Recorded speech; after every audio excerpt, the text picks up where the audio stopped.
Shalom semua teman-teman, baik yang di tempat ini maupun di rumah.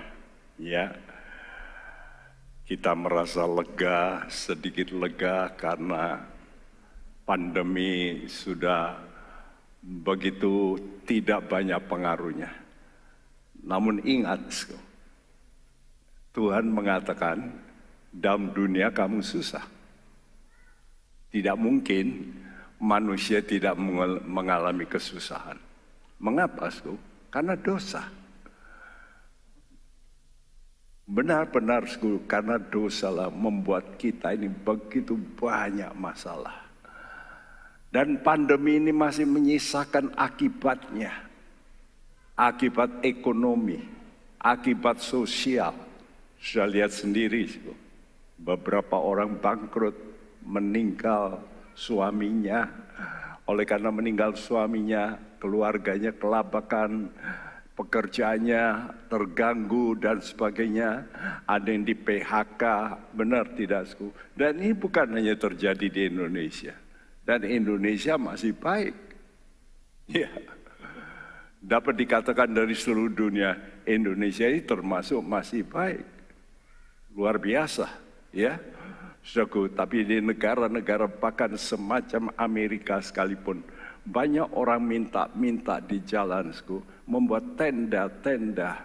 Mereka tinggal ya tanpa rumah sekarang. Saya melihat mereka itu kalau kontrak itu cuma mingguan, ya. Begitu telat sehari langsung diusir. Sangat menyedihkan. Ya. Karena itu kadang-kadang kita bertanya, apa yang harus kuperbuat kalau kondisi semacam ini? Mungkin saudara tidak mengalami, tapi ada nanti satu kali saudara mengalami seperti jalan buntu. Jalan itu jalan buntu. Aduh, bagaimana ya? Apa yang harus aku kerjakan? Ekonomi rusak, ya. Keluarga mungkin mengalami berantakan, kekacauan, dan macam-macam perkara. Dan itulah pertanyaan batin yang sering terjadi saat kita menemui jalan buntu. Ada konflik dalam jiwa kita. Mau apa ini? Kita mau apa ini? Ya, mungkin bagi saudara yang tidak mengalami, tidak merasakan. Tapi saudara yang mengalami, ya, penopang keluarga yang paling menjaga ekonomi meninggal. Wow, benar-benar sangat merana. Nah, orang Israel, mengapa semua dialami oleh orang Israel juga? Karena mereka berbuat dosa. Tuhan sudah peringatkan melalui nabi-nabi berulang-ulang, Yesaya, Yeremia dan sebagainya. Nabi-nabi memperingatkan, ayo bertobat, ayo bertobat. Tapi mereka tidak mau. Akibatnya apa, Maka satu hari tentara Assyria itu meruntuhkan kerajaan utara. Negara Israel terpecah jadi dua, ya. Oleh karena perang saudara, 10 suku itu kerajaan utara, 2 suku kerajaan selatan. Kerajaan utara disebut kerajaan Israel, kerajaan selatan disebut kerajaan Yehuda. Dua-duanya runtuh, dua-duanya ditawan musuh, ya. Dan yang bagian selatan masih bertahan beberapa tahun, lalu runtuh juga, dan mereka ditawan ke Babel selama 70 tahun. Tapi heran, Tuhan memakai seorang raja kafir, raja yang tidak mengenal Tuhan. Dan Nabi Yesaya 150 tahun sebelum raja dunia ini lahir, sebelum lahir, Yesaya berkata, nanti akan muncul seorang yang bernama Kores. Dialah yang memberikan kesempatan untuk umatku pulang dari Babel. Dan betul, 150 tahun kemudian muncul Raja Kores ini. Dan mengizinkan orang Israel pulang ke tanah air. Bukan hanya pulang, boleh membangun bait Allah. Boleh membangun Yerusalem. Bahkan dikasih perlengkapan untuk melakukan itu. Mereka bersuka cita, senang sekali. Ya, namun begitu mereka tiba, musuh-musuh tidak senang. Dan musuh-musuh ini mulai menghambat, ya, walaupun itu di daerah kerajaan dunia yang berkuasa, tapi di daerah ada penguasa-penguasa daerah yang tidak senang dan mereka menghambat, ya. Pembangunan itu lalu berhenti seperti Esra 4 ayat 24 mengatakan pada waktu itu terhentilah pekerjaan membangun rumah Allah, ya, di Yerusalem, dan tetap terhenti sampai tahun kedua zaman pemerintahan Darius. Sekarang raja dunianya ganti, Darius. Waktu Darius mulai memerintah tetap tidak boleh, ya. Namun apa yang terjadi? Muncullah dua nabi yang bernubuat mengingatkan bahwa ada, yaitu dekret raja sebelumnya, Raja Kores, ya, dan dengan catatan itu mereka memberitahu kepada Raja Darius, izinkan kami membangun. Karena raja sebelumnya itu memperbolehkan, ya. Dan saudaraku, mereka berkata, kami membangun berdasar dekret Raja Kores. Saudaraku, ingat, kalau saudara mengalami masalah, tidak seorang pun yang tidak mengalami masalah. Hidup kita ini digambarkan sebagai rumah Allah. Dan kata Tuhan, tidak tahukah kamu, tubuhmu itu adalah rumah apa? Rumah Roh Kudus, rumahnya Allah. Karena itu Tuhan minta supaya hidup kita apa? Kudus. Ini yang terpenting. Banyak orang ingin masuk surga. Dia berkata, waduh, surga tempat yang indah. Tapi ada satu syarat. Tanpa kekudusan, tidak mungkin orang masuk surga. Ini harus kita hayati. Banyak orang Kristen, saudaraku, menganggap kekudusan itu dibayar oleh Tuhan. Jreng, saya nggak perlu menjaga. Sehingga akibatnya banyak perbuatan dosa. Ya, masih ke gereja, tapi masih cabul. Masih ke gereja, masih melakukan pelanggaran ekonomi. Dan macam-macam hal. Ya, mari kita mau ingat, jikalau ada masalah, coba ingat dan perkatakan, Tuhan berkata begini.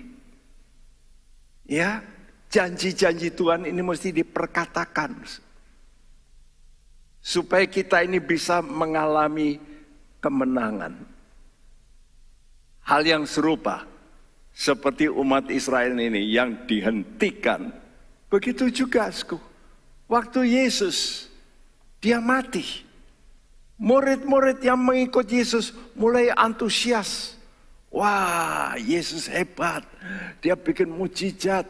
Ya, dari 5 roti, 2 ikan untuk 5.000 orang, plus anak-anak ditafsir kurang lebih 10.000. Ya, saudara, dan mereka bersuka cita. Tapi satu hari, Yesus harus mati, disalibkan. Mereka kecewa. Aduh, Ya, panutan kita mati. Seperti gambar sebelah kiri. Ada 2 murid, ya, yang setelah melihat Yesus disalib, mereka pulang ke desa, ke kampungnya. Wah, gimana? Mereka ngomong-ngomong berdua ini. Padahal dia, Yesus itu harapan kami untuk membebaskan negara kami. Tapi sekarang dia mati. Nah, waktu mereka berdua bicara-bicara, Tuhan yang bangkit itu datang di tengah mereka. Ya, Tuhan lalu berkata, "Hei orang bodoh, apakah tidak membaca dalam Alkitab bahwa Yesus sebagai Mesias, penolong, itu harus menderita lebih dulu?" Jadi harus kita kembali kepada perkataan Tuhan. Oh, caranya untuk berkemenangan, Yesus harus bayar harga lebih dulu. Harga yang besar dari dosa kita. Dia dihancurkan. Kita mesti berterima kasih. Karena jangan lagi kita berbuat dosa. Kalau Yesus sudah bayar, masa kita utang lagi? Keterlaluannya. Nah, begitu juga dengan murid-muridku. Ya, 11 murid-murid diawali oleh Petrus berkata, "Yuk kita cari ikan lagi. Karena pemimpin kita Yesus mati. Yuk cari ikan." Dan mereka semua bersama-sama. Ya, saudara, namun ada seorang wanita, Maria Magdalena. Waktu Yesus mati, maka dia ingat perkataan Tuhan. Nah, ini penting ya, saudaraku. Kalau murid-murid yang pria-pria, rasul-rasul yang begitu dekat Yesus, tidak tidak mencamkan perkataan Tuhan. Ini wanita, seorang wanita yang lemah. Dan dia ingat perkataan Tuhan bahwa Yesus pernah berkata, "Aku akan bangkit. Aku akan bangkit," berkali-kali. Nah, tujuan khotbah ini adalah saudara seperti Maria ini. Maria Magdalena ini. Mencari Yesus orang Nazaret. Aneh ya, kau mencari orang, itulah Yesus kita. Dia Allah. Dan supaya bisa menanggung dosa kita, maka dia mesti menjadi orang, manusia. Supaya apa? Supaya bisa bayar harga. Menjadi pengganti. Iya. Dia ingin menjadi substitusi kita. Dan hutang dosa itu harus dibayar dengan darah. Karena itu Yesus perlu menjadi orang Nazaret. Kota kecil, kota yang tidak berarti, yang bahkan dianggap begitu buruk oleh orang Israel. Sehingga waktu orang berkata itu Yesus orang Nazaret, para nabi berkata, "Mana mungkin, nggak ada di Alkitab." Ya, saudara, kota ini kota yang kota kecil, kota di mana para pedagang suka lewat, karena untuk masuk dari luar negeri itu biasanya lewat desa itu. Sehingga banyak juga prostitusi di situ. Tapi ada seorang wanita, Maria, yang sebetulnya Miriam sebetulnya. Ya, ibu Yesus itu Miriam, saudaraku. Dia menjaga di tengah-tengah kekotoran desanya, dia menjaga kekudusannya. Marilah, kita anak-anak Tuhan harus seperti itu. Di tengah dunia yang sekarang ini kemelut, di tengah dunia yang begitu rusak, bisakah kita tidak ikut rusak? Kita menjaga hidup kudus kita, hidup yang suci. Nah, kita mau melihat peristiwa apa yang dialami oleh Maria Magdalena ini waktu Yesus setelah mati, ya, hari ketiga. Maka ini ceritanya, Markus 16 ayat 1 sampai 9, tolong dibacakan. Setelah lewat hari Sabat, Maria Magdalena dan Maria ibu Yakobus serta Salome membeli rempah-rempah untuk pergi ke kubur dan meminyaki Yesus. Dan pagi-pagi benar pada hari pertama minggu itu, setelah matahari terbit, pergilah mereka ke kubur. Mereka berkata seorang kepada yang lain, "Siapa yang akan menggulingkan batu itu bagi kita dari pintu kubur?" Tetapi ketika mereka melihat dari dekat, tampaklah batu yang memang sangat besar itu sudah terguling. Lalu mereka masuk ke dalam kubur dan mereka melihat seorang muda yang memakai jubah putih duduk di sebelah kanan. Mereka pun sangat terkejut, tetapi orang muda itu berkata kepada mereka, "Jangan takut. Kamu mencari Yesus orang Nazaret yang disalibkan itu. Ia telah bangkit. Ia tidak ada di sini. Lihat, inilah tempat mereka membaringkan dia. Tetapi sekarang pergilah, katakanlah kepada murid-muridnya dan kepada Petrus, ia mendahului kamu ke Galilea. Di sana kamu akan melihat dia seperti yang sudah dikatakannya kepada kamu." Lalu mereka keluar dan lari meninggalkan kubur itu, sebab gentar dan dahsyat menimpa mereka. Mereka tidak mengatakan apa-apa kepada siapapun juga karena takut. Setelah Yesus bangkit pagi-pagi pada hari pertama minggu itu, ia mula-mula menampakkan dirinya kepada Maria Magdalena. Daripadanya Yesus pernah mengusir 7 setan. Iya, daripadanya Maria Magdalena, Yesus pernah mengusir 7 setan. Jadi bayangkan, hidup wanita ini bagaimana? Kalau sampai 7 setan, pasti hidupnya itu kacau. Benar. Ya kotor, ya najis, saya tidak ngerti. Dosa apa saja, sampai 7 setan masuk dalam dirinya. Tapi waktu dia ketemu Yesus, dia diubahkan oleh Tuhan. Lihat, kalau Anda mempunyai masalah, maka ada satu penolong saudara. Yesus namanya. Dia mampu melepaskan apa saja kehidupanmu. Setan pun takluk. Yesus namanya. Penyelamat.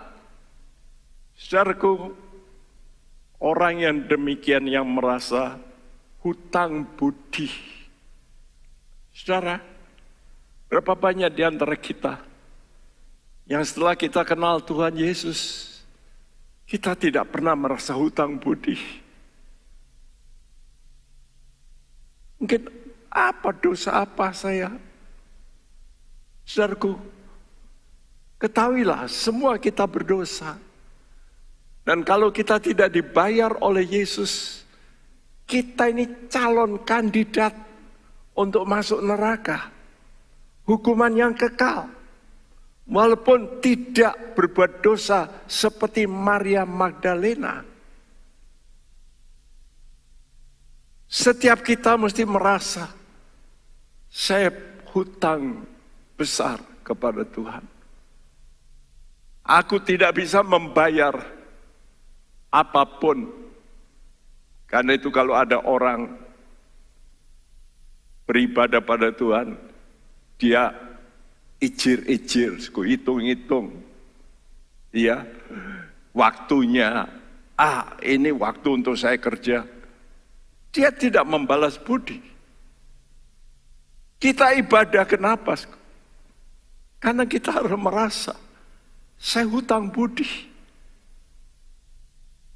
Saudara perlu ibadah dengan hati yang sungguh-sungguh. Engkau harus berkata, Tuhan, aku harus memberikan waktuku yang terbaik, bukan waktu sisa. Banyak orang berkata kalau ada waktu, nanti saja. Saudara, Maria Magdalena merasa dia hutang budi luar biasa. Dan saya sangat indah melihat wanita ini. Kenapa? Seorang wanita yang lemah. Karena dia sadar wanita yang lemah, dia mengajak untuk teman-temannya. Berapa banyak di antara kita yang merasa rohani, yang tidak merasa butuh teman kita. Kadang-kadang iman kita ini bisa goyang. Kasih kita pun bisa luntur. Maria Magdalena mengajak kelompok dekat, yaitu Maria, ibu Yakobus. Ya. Jadi ini ada 2 Maria plus Salome. 3 wanita.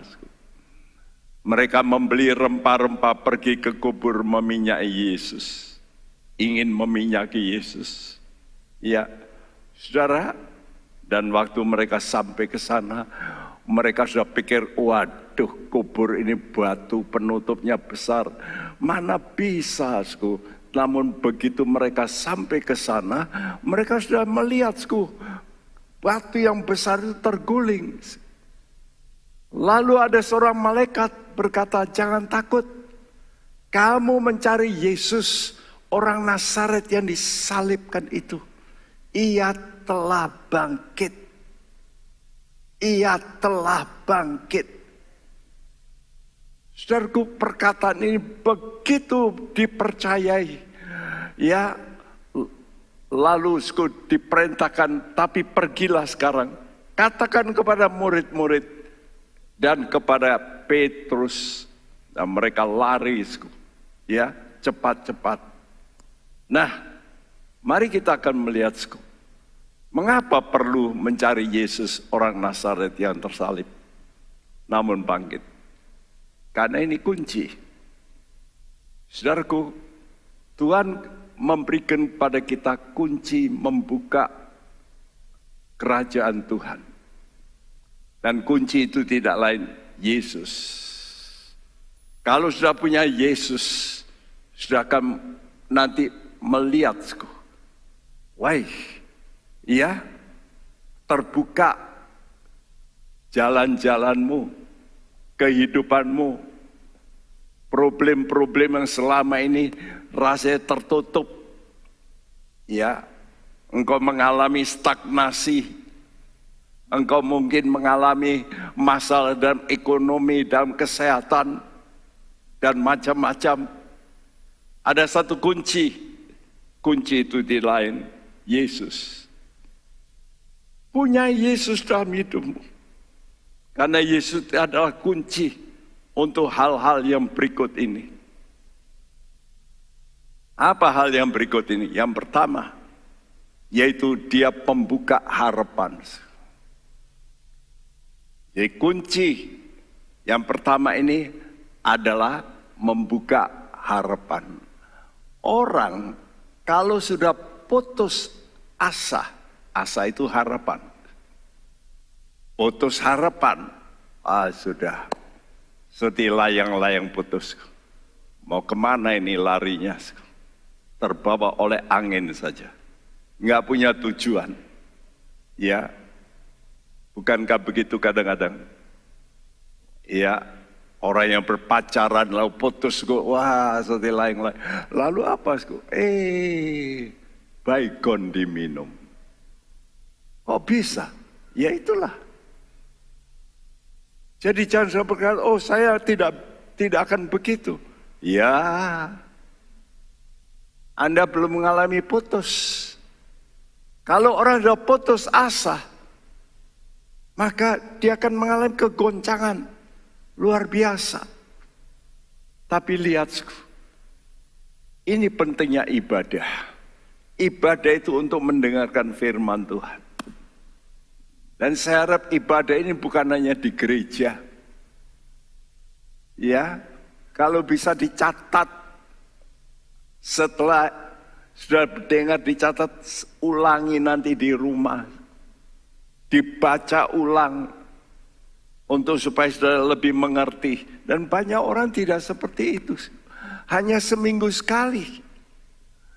Bagaimana seminggu sekali? Kalau saudara mendapat pelajaran di sekolah seminggu sekali. Apakah bisa masuk? Saudara sekolah berapa lama? SD 6 tahun, SMP 3 tahun, SMA 3 tahun, 12 tahun. Belum universitas, S1, S2, S3. Berpuluh-puluh tahun sekolah.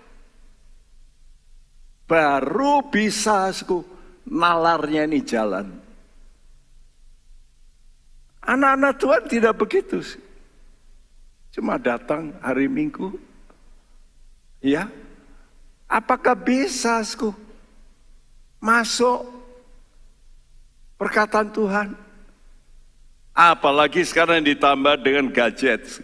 Wah, ini tiap hari. Begitu bangun, ini gadget. Halo. Ya ini saya menyindir. Kalau sudah kena ya puji Tuhan.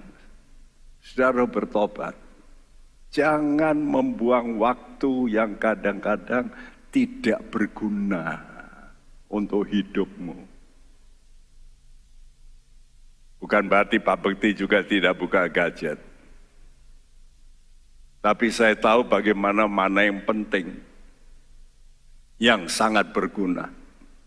Ya, saudara, waktu kita putus asa itu seperti lilin ini. Sudah lihat lilin ini?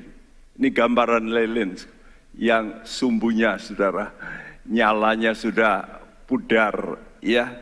Tapi ada perkataan Tuhan yang berkata begini, sumbu yang pudar nyalanya tidak akan dipadamkannya. Dan pada nyala bangsa-bangsa akan berharap. Tuhan tidak membiarkan saudara yang mempunyai harapan yang sudah menipis. Tuhan kata, ya sudahlah. Ya, kamu nggak mau ikut dengan benar. Sudah dihabisin saja. Tidak. Tuhan kita Tuhan yang baik. Mungkin saat ini saudara seperti sumbu itu yang sudah redup. Ya, ya, nggak punya harapan. Kadang-kadang kalau sudah nggak punya harapan itu, inginnya apa? Inginnya mati. Jadi kalau anda saat ini mengalami kebuntuan dan inginnya adalah buat apa hidup?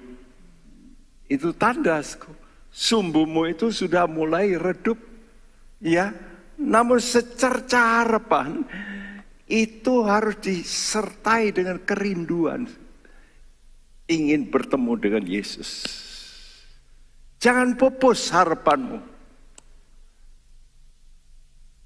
Betul mereka menyaksikan Yesus tersalib. Tapi Maria ini dekat dengan Yesus. Waktu dengan murid-murid, ada beberapa wanita Alkitab mengatakan mengikuti juga.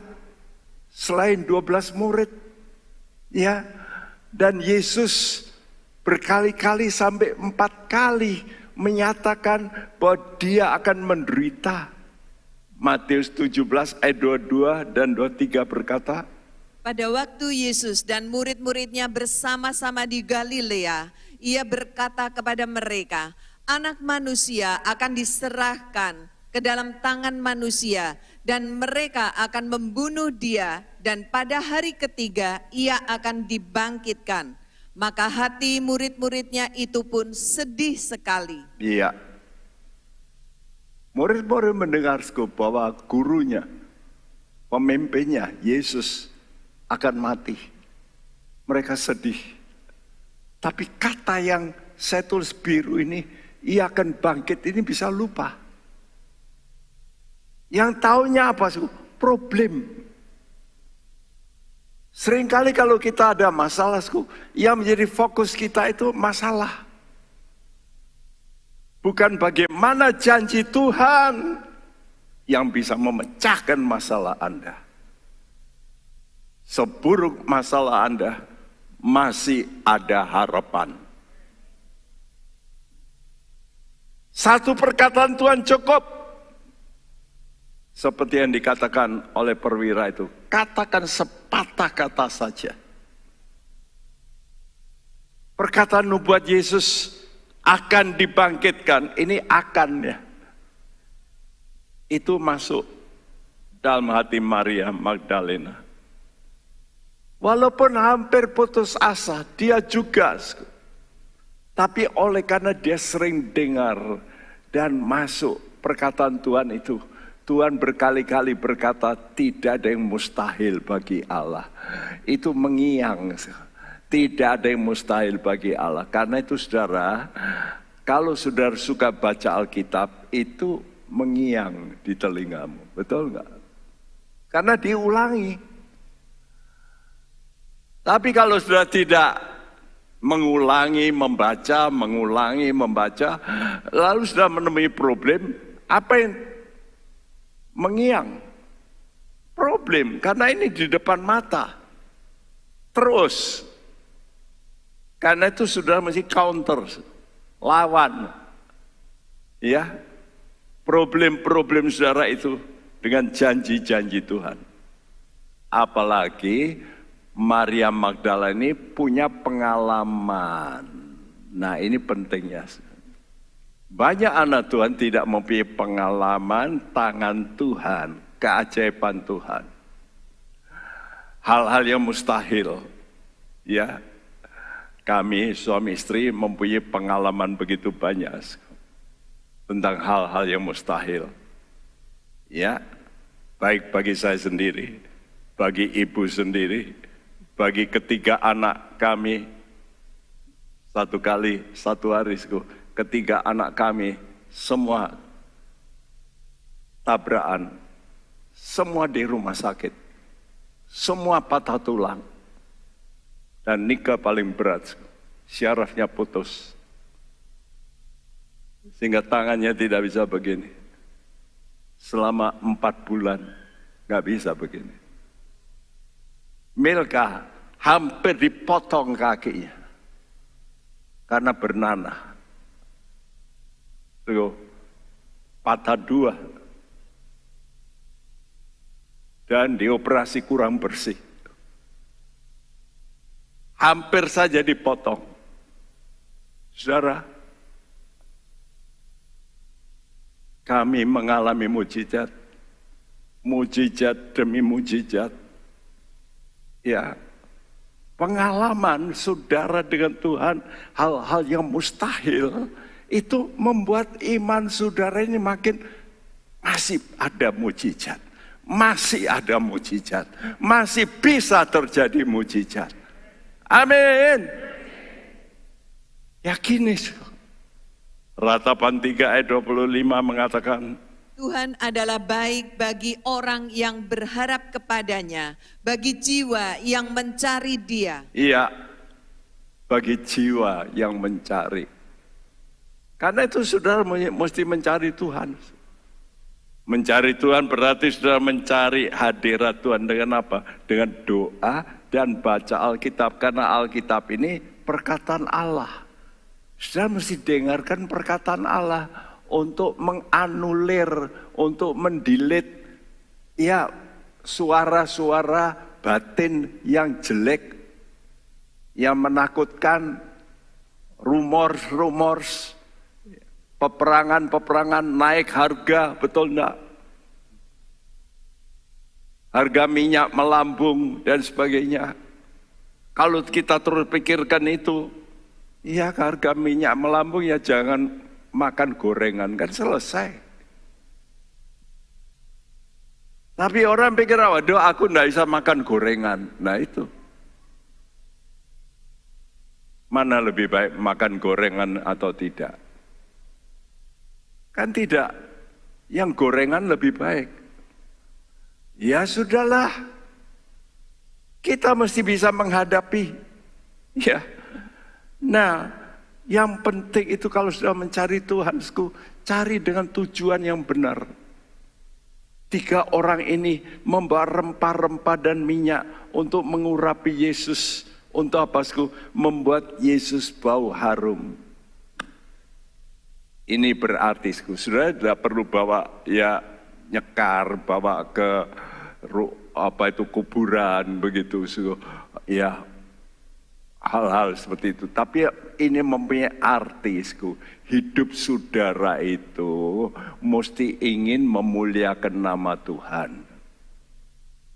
Kalau sudah mempunyai keinginan memuliakan nama Tuhan, nanti sudah akan melihat cara Tuhan bekerja yang di luar kemampuanmu. 3 wanita ini dia berpikir dari jauh, gimana ya? Siapa yang menggulingkan batu yang begitu besar? Mustahil, mereka itu wanita. Ya, batunya itu begitu besar. Tapi apa yang terjadi?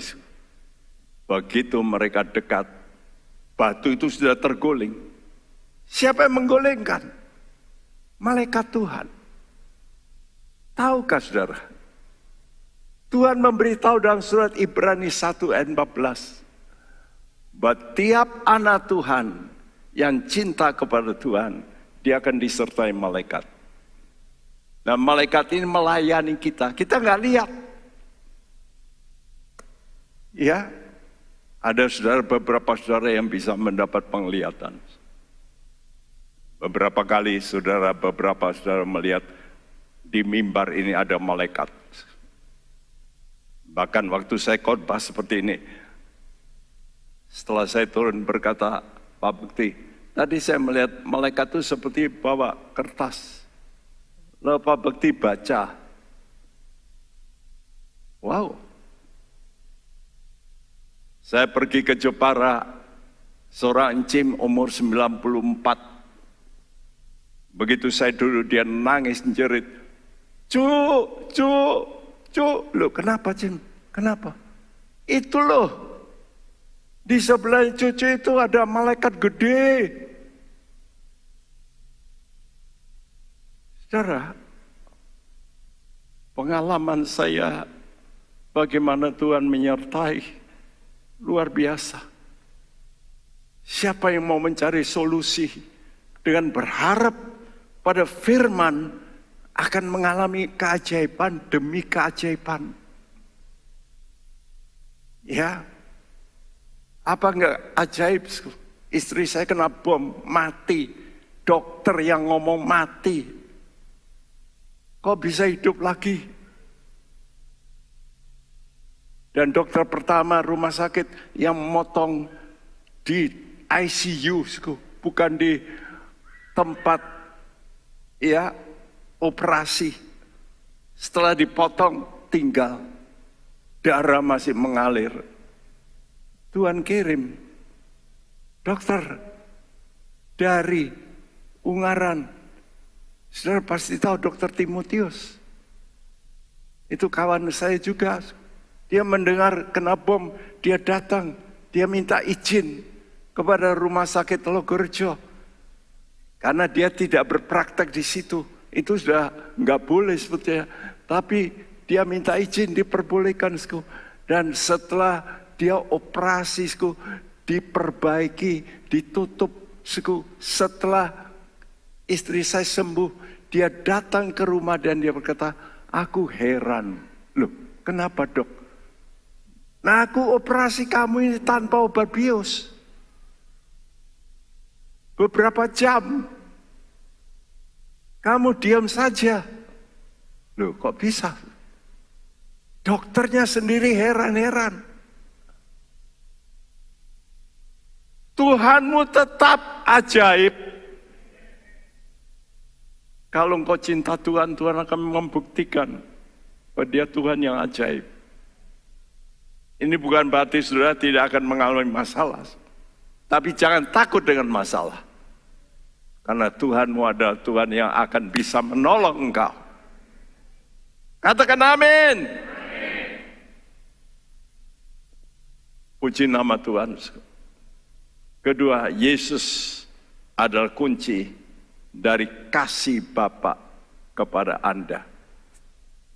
Saudara, Tuhan mau memberikan kasih-Nya kepada saudara. Asal saudara ini mau menerima kasih Bapa itu. Mungkin sudah berkata, apa itu kasih Bapa? Aku kok enggak merasa ya kasih Bapa. Kenapa sudah tidak merasa kasih Bapa? Kata Tuhan, barang siapa mengasihi dunia, maka kasih Bapa tidak ada padanya. Kalau Anda mencintai uang lebih dari Tuhan, nggak mungkin sudah mengalami kasih Bapa. Kalau sudah mencintai kesenangan hobi daripada ibadah, nggak mungkin saudara akan mengalami kasih Bapa. Kasih Bapa dialami oleh orang-orang yang mengasihi Tuhan. Yang mau ibadah dengan benar, maka Tuhan memberikan kasih-Nya. Apa itu kasih Bapa? Yohanes 3:16 mengatakan, demikian besar kasih Bapa kepada dunia ini, sehingga Dia mengaruniakan apa? Anaknya. Jadi apa yang dikasih kepada kita? Yesus. Apa itu kasih Bapa? Yesus. Saudara bukan dikasih uang, dikasih pribadi yang berkuasa. Tapi setelah sudah dikasih pribadi yang berkuasa ini, sudah mesti nuruti. Nah inilah masalahnya. Banyak kali kita mau menerima kasih Bapa, kita menerima Yesus, tapi kita tidak mau menuruti perintah Yesus. Tuhan berkata, Yesus berkata, if you love me, keep my commandments. Kalau engkau mengasihi aku, peganglah perintah-perintahku. Lakukan perintahku. Saudaraku, saudara akan mengalami kasih Allah yang lebih lagi. Jadi saudara itu harus melakukan, makin sudah melakukan, kasih Allah itu makin bertambah.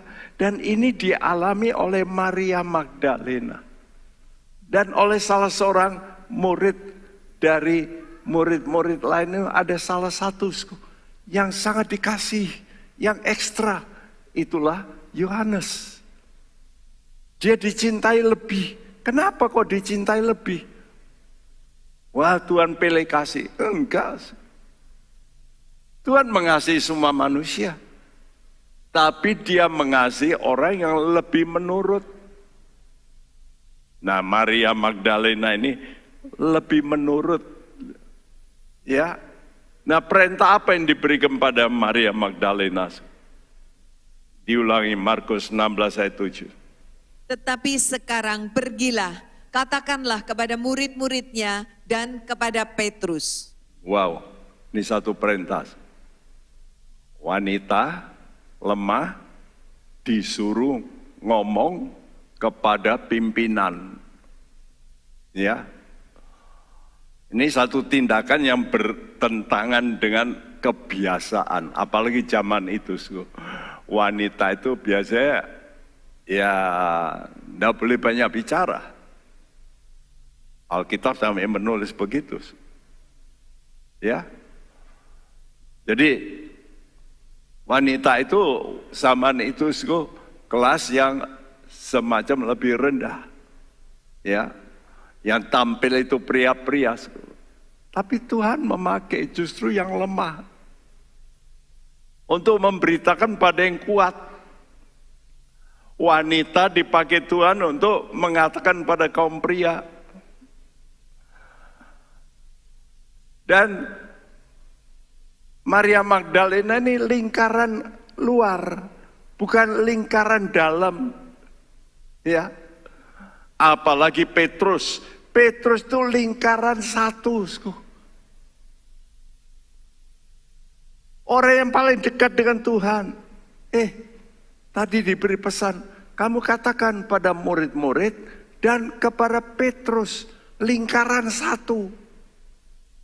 Wow. Saudaraku, Maria mengerti, aduh, saya kok disuruh berkata ini, waduh. Ini tentu ada pertentangan dalam jiwanya. Siapa saya? Orang Jawa, orang di sini kata minder, rasa minder. Apalagi orang-orang timur ini, umumnya minder, betul enggak? Kita merasa minder. Mana bisa? Saya dulu juga minder. Iya. Karena saya memang gagap dari kecil sampai SMA lulus, gagap, berat. Jadi saya ini orangnya minder sekali. Hanya suka di belakang layar. Nggak berani tampil. Kalau teman-temannya adik saya, taci saya datang, perempuan-perempuan saya ngumpet. Saya nggak berani keluar. Ya, rendah diri. Ya, dan banyak di antara kita mungkin berkata-kata, saya nggak bisa kok suruh gitu, saya nggak bisa. Tapi Tuhan kata, pergi, katakan. Nah, iman itu harus dinyatakan dengan ucapan. Mari belajar. Saudara yang berkata, saya nggak bisa, coba belajar. Ya, dulu ada orang pelayan Tuhan, setianya bukan main. Ya, dalam doa kelompok sel, lalu ditunjuk dia, Pak Kim Cui berdoa. Ditunggu semua diam. Nggak berani-berani, enggak. Saya ambil alih. Setelah selesai Pak Bekti, kalau saya disuruh lagi, saya nggak mau ke gereja. Loh, sampai begitu. Ya suruh berdoa aja, nggak mau. Ya, takutnya bukan main. Mari kita mau belajar, anak-anak Tuhan percaya. 2 Korintus 4 ayat 13 kita baca bersama-sama, semua bersuara, 2, 3. Aku percaya, sebab itu aku berkata-kata. Lagi, 2, 3. Aku percaya, sebab itu aku berkata-kata. Lagi sekali, lebih keras. Aku percaya, sebab itu aku berkata-kata. Nah, kalau sudah mau percaya, coba perkatakan. Tuhanku hidup, Tuhanku berkuasa, Tuhanku masih mampu, Tuhan pasti buka jalan. Karena itu kalau sudah menyanyi itu memperkatakan. Ku tahu Tuhan pasti buka jalan. Perkatakan. Ku tahu Tuhan pasti buka jalan. Betapa pentingnya apa? Menyanyi. Menyanyi itu memperkatakan kata-kata firman. Dan Tuhan kata jangan lupa untuk memperkatakan supaya hidupmu jadi beruntung. Kalau engkau katakan dengan iman akan terjadi. Tapi kalau suka mati aku. Mau mati apa? Kok mati aku? Wah sial. Jangan, suka. Coba pikirkan yang baik, kata Tuhan. Jangan mikirkan yang negatif. Ya. Coba pikirkan yang mulia. Tuhanku jauh lebih kuat. Tuhanku lebih luar biasa. Tuhanku mampu. Tidak ada yang mustahil bagi Tuhan. Nah, kalau kita ucapkan, terjadi. Itu kuasa Tuhan. Ketiga, Yesus yang bangkit adalah kunci dari pemulih yang sanggup membenarkan. Lihat tangan Yesus yang mau menerima Petrus, pecundang yang sampai sumpah, aku tidak kenal. Sampai 3 kali dia ngomongin. Dan yang terakhir disertai dengan sumpah. Sumpah, aku nggak kenal. Bayangin, seorang murid lingkaran 1 yang tadinya berkata, kalau semua lari, aku tidak, Tuhan. Tapi waktu Yesus ditangkap, dia lalu berada jauh-jauh. Dan waktu dia dikata-katai oleh wanita, loh, kamu ini kan juga pengikutnya. Oh bukan. Enggak, keliru kamu. Ada lagi datang seorang wanita, loh iya kamu, aksenmu orang Galilea. Oh tidak, aku enggak kenal. 3,5 tahun ikut Yesus, sekarang ngomong apa? Aku nggak kenal. Ini lingkaran 1 loh. Ini membuktikan apa? Manusia itu bisa apa? Berubah. Tidak ada manusia yang kebal. Semua kita harus tahu, kita lemah. Kita lemah. Karena itu khusus untuk Petrus, Maria Magdalena mendapat tugas. Markus 16 ayat 7. Tetapi sekarang pergilah, katakanlah kepada murid-muridnya dan kepada Petrus, ia mendahului kamu ke Galilea, di sana kamu akan melihat dia, seperti yang sudah dikatakannya kepada kamu. Inilah Tuhan kita Yesus. Dia sudah membimbing murid-muridnya 3,5 tahun. Hatinya sudah melekat dengan murid-muridnya. Dan dia tahu, kalau aku pergi, merekalah yang meneruskan.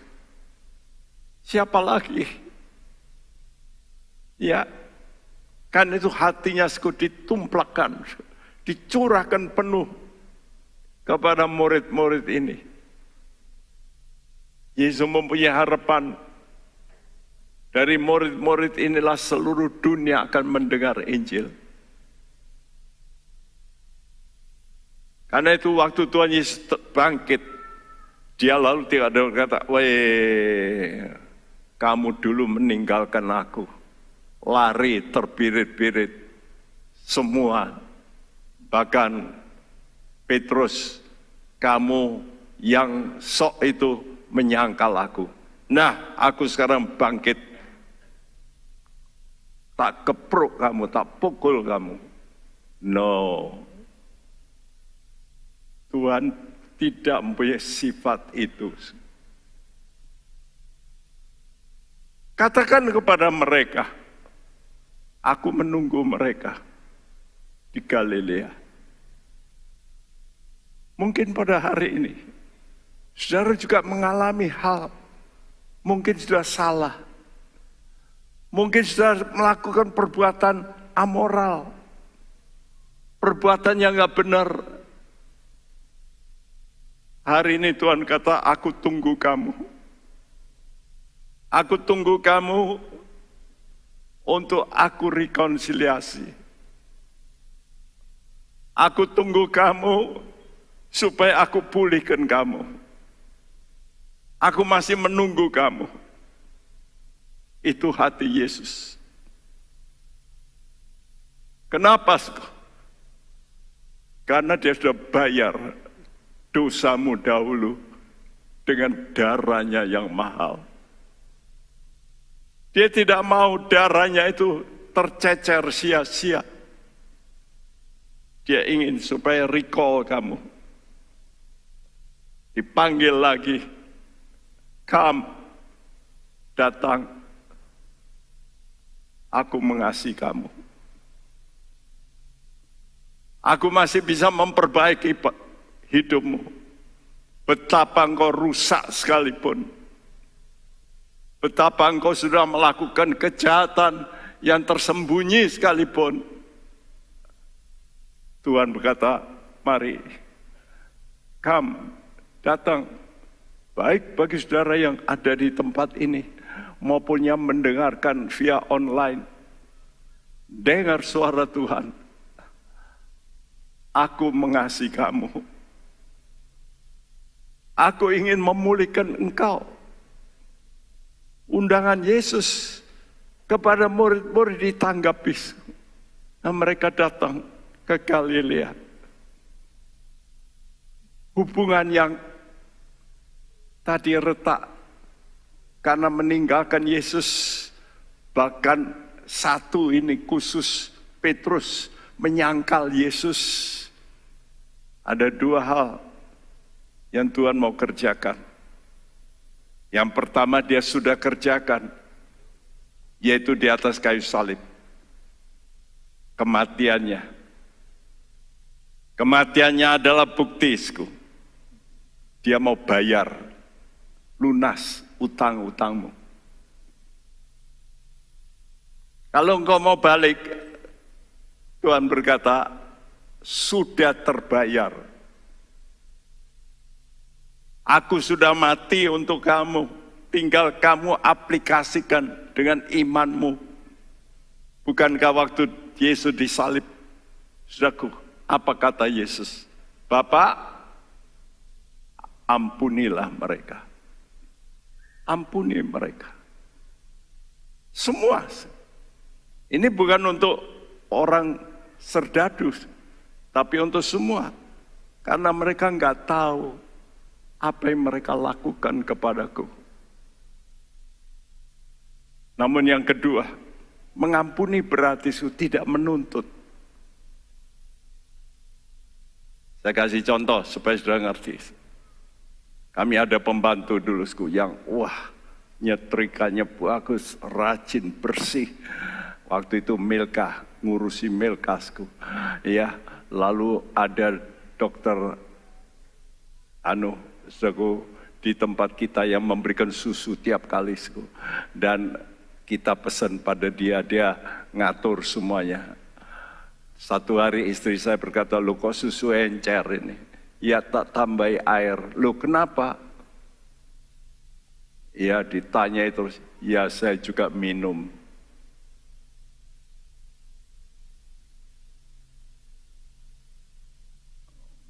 "Maaf ya Bu." Ya karena istri pendeta mesti berkata apa? "Ya saya maafkan." Lalu pakaian-pakaian hilang. Ya digeledah oleh istri saya waktu dia belanja, disuruh belanja. Ternyata di kamarnya sudah dikumpulkan pakaian-pakaian. Diambil, dibuktikan. "Kamu lakukan ini?" "Iya." "Maafkan ya Bu." "Dimaafkan enggak?" "Maaf." Artinya enggak dituntut. Tapi sejak itu kami mulai takut. taruh uang. Biasanya di meja itu, wah, nggak apa-apa. Orang kepercayaan. Itu namanya kita mengampuni, tidak nuntut. Tapi kita tidak membenarkan. Kalau membenarkan berarti menerima seperti tidak pernah berbuat salah. Waktu Yesus bangkit, Yesus bukan hanya mengampuni, tapi Yesus membenarkan. Dia mau menerima Petrus seperti Petrus tidak pernah berbuat salah. Baru beberapa hari menyangkal Yesus. Setelah mau berpisah, Yesus berkata apa? Murid-muridku, pergilah, aku utus kamu. Ini pecundang-pecundang. Kalau diberi hak lagi, itulah Tuhan kita. Mungkin hari-hari ini saudara berkata, aku gak mungkin baik lagi. Dengar perkataan Tuhan. Aku sudah bangkit. Aku sanggup membenarkan kamu. Aku mau menerima kamu seperti kamu tidak pernah berbuat salah. Asal kamu mau bertobat. Kalau engkau mau bertobat seperti Petrus, dia nangis. Dia menangis tersedih-sedih. Yesus tahu hati Petrus. Karena itu Yesus tanya, do you love me? Apakah kamu mengasihi aku? Petrus berkata, yes Tuhan. Saya cinta padamu. Kata Tuhan, kalau kamu cinta padaku, sekarang kamu layanilah domba-dombaku. Jadi kalau saudara mau dipercaya oleh Tuhan, coba belajar melayani teman-temanmu dengan hati yang tulus. Engkau nanti pulih. Engkau nanti bisa pulih. Dengan apa? Layani. Layani orang lain. Layani orang-orang yang berdosa. Sekarang kau layani. Maria Magdalena mendapat hak berjumpa Kristus yang bangkit pertama-tama. Ini menunjukkan imannya bukan iman biasa. Iman yang bekerja oleh karena kasih. Seperti surat Galatia 5 ayat 6. Iman yang bekerja oleh kasih. Iman dari Maria Magdalena ini justru menghidupkan iman dari begitu banyak murid-murid yang semua terpuruk. Petrus setelah mendengar berita dari Magdalena, dia lari, bertemu ke kubur, melihat fakta, iya, kok enggak ada Yesusnya. Saudara, luar biasa iman daripada Maria Magdalena.